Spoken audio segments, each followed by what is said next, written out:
Thanks very much for staying with us. Time now for Eye on Africa with me, Georgia Calvin-Smith. Tonight, a court rules that Zimbabwe's internet shutdown last week was illegal as the government crackdown on protests sparked by a hike in the price of fuel continues. Also, DR Congo pushes Tuesday's investiture of President-elect Felix Tshisekedi back to later in the week. It's due Thursday, whilst his opposition rival, Martin Fayulu, insists that he won. And tunes of Zuma, a South African municipality who signed former President Jacob Zuma on to sing anti-apartheid-era protest songs, denies accusations of patronage and insists that they only want the scandal-prone former leader because he offers an authentic voice. But first, in Zimbabwe, authorities have arrested the leader of the main labour union that was a driving force for last week's three-day strike. That erupted into violent protests and a brutal security crackdown. Rights groups claimed that at least 12 people were killed and hundreds injured and arrested.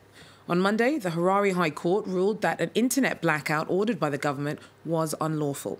That means that after a 6-day blockade, social networking sites like WhatsApp, Facebook and Twitter are now freely accessible again. Ryan Truscott joins us with more. Ryan, there's been a warning from the presidential spokesperson of Emmerson Mnangagwa that the crackdown is a foretaste of things to come. How are people reacting to that? Well, there's some concern over that. I mean, it's language that we saw back in the Mugabe days. The presidential spokesman, George Chiramba, was a Mugabe spokesman for many years, and he's seen as part of the old establishment. So what Chiramba said was that the opposition MDC party would be held fully accountable for the violence and looting of the past week. And obviously, if it happens again, what he seems to be saying is that there will be a similar crackdown. There has been talk of another strike or strikes this week. There were even calls for it to start today. We didn't see any sign of that. There is still a big army presence in some townships, and I think that the authorities still can't be certain that there won't be another strike. We've got civil servants, including teachers, who've rejected a government pay rise and are threatening to go on strike soon. But after these kinds of threats, would they want to go on with it? Ryan, how is President Emmerson Mnangagwa himself responding to the unrest overall? Well, what I should say is that Emmerson Mnangagwa wasn't nearly as threatening in his comments as his spokesman. He tweeted on Sunday evening that his priority was to get Zimbabwe calm and stable and working again. And he headed back to Zimbabwe on Monday evening. He's cut his trip short. Initially, he was going to go on from Kazakhstan, where he's been today, to attend the World Economic Forum in Davos, as he did last year. And throughout last week, because of what was going on back home, there were calls for him to be banned from Davos, or certainly not to go. So his announcement that he's cutting his trip short has been welcomed in Zimbabwe. The hope will be that he comes back and speaks very strongly and puts a stop to what's been happening. The violence actually broke out just hours after he left the country last Sunday for Russia. On Monday, the court ruling found that the internet blockade that was brought in last week was illegal. Does that actually change very much on the ground? Yes, I mean, the court ruling said that the security minister didn't actually have the legal power to order a shutdown of the internet. And people have been on social media for the last few days, but only if they have a virtual private network, a VPN. And of course, not everyone has the means to load those onto their phones. I think what was surprising was the speed with which unrestricted internet access was restored by some service providers after this court ruling this afternoon. People are angry at what happened. Businesses lost money because of disruptions to the internet. And some of that anger may well now be focused on service providers that have complied with an illegal directive. Thanks very much. Ryan Truscott there for us in Harare. DR Congo's pushed Tuesday's planned investiture of President-elect Felix Tshisekedi to later in the week. That's due on Thursday now. He'll be replacing President Joseph Kabila, who's been ruling the country since 2001. Tshisekedi's opposition rival, Martin Fayulu, insists that he won last month's election. Leaked figures from the provisional count do appear to back him up, but over the weekend, the Constitutional Court dismissed his appeal. On Monday, hundreds of Fayulu's supporters protested in Kinshasa after armed police stopped him from holding a political meeting. Despite the tensions amongst Fayulu's supporters, many voters are just happy for a political change and the relative calm so far of the country's first ever peaceful handover of power. I'm very happy. For the first time in my life, I'm seeing a real peaceful transfer of power in DR Congo. We are very sorry, but we are not going to accept these agreements. They have nothing to do with the Congolese people, and we are here to demand the truth of the ballot boxes, and we will hold that position until the end. It's the opposition who won. It's the opposition who won the election. So why is Mr. Martin Fayulu getting angry? Who is going to demonstrate today? He is calling on people to demonstrate, but demonstrate for what? And to claim what? We are here and there is no chaos, no uprising. It's the first time that there is peaceful political change in our country.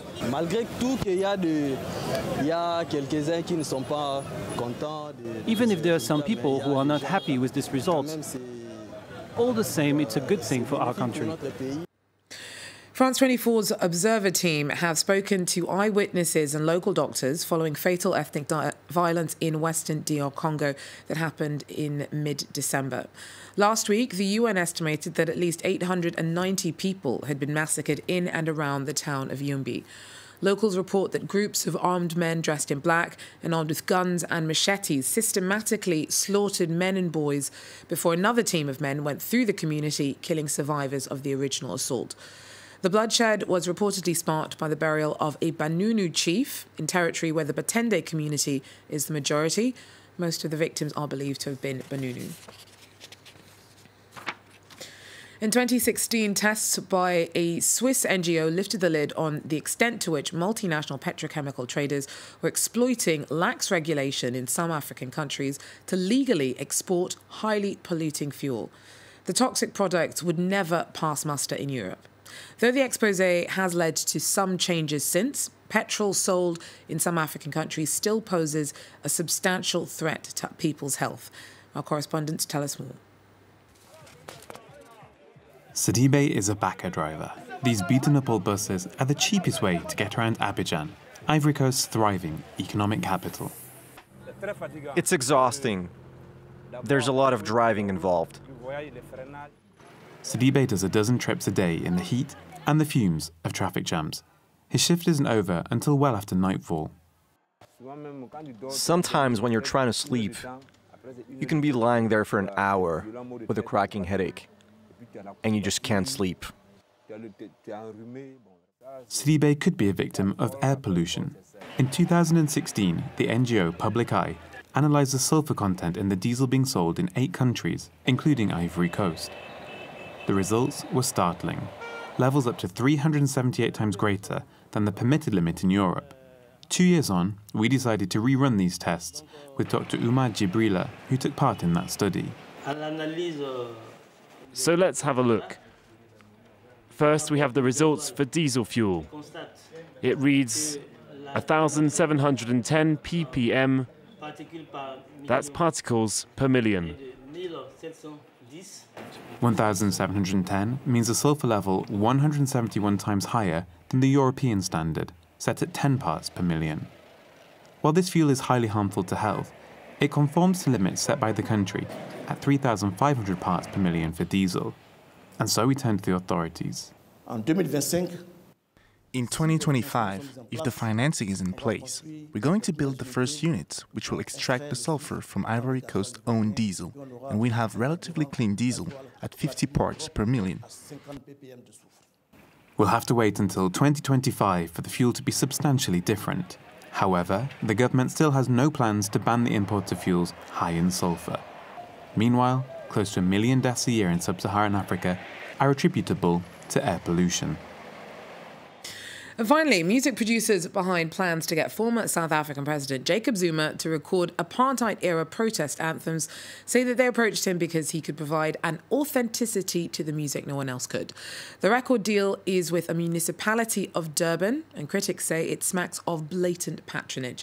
Zuma was forced to resign last year after his mandates were beset by corruption scandals. Nicholas Chemin tells us more. During rallies, Jacob Zuma often broke into his trademark anti-apartheid song called Bring Me My Machine Gun. But when it was announced the controversial former president would now record protest songs for the municipality that includes Durban, the opposition was furious. It declared he should not receive public funds. Local officials have promised he will do the job for free. They wanted Zuma to sing because he was imprisoned for 10 years with Nelson Mandela on Robben Island. The last 3 years or so we tried to engage the up-and-coming, some established musicians in order for them to revive these songs. We then discovered that they could not be into character because they don't understand the mood that existed then. On the streets of Johannesburg, South Africans chose to laugh about the news of Zuma's recording that is planned in April. It might actually be a better career choice for him, so I might actually buy an album from him. With the money he makes, he can not give it to his wives, but pay back the taxpayers' money. Jacob Zuma was forced to resign as president last year following allegations of widespread graft. Among other cases, he is battling to quash criminal charges against him over a $2.5 billion corruption scandal linked to a 1990s arms deal. Well, that's it for Eye on Africa for now. Thanks for joining us. Do so again if you can. Take care.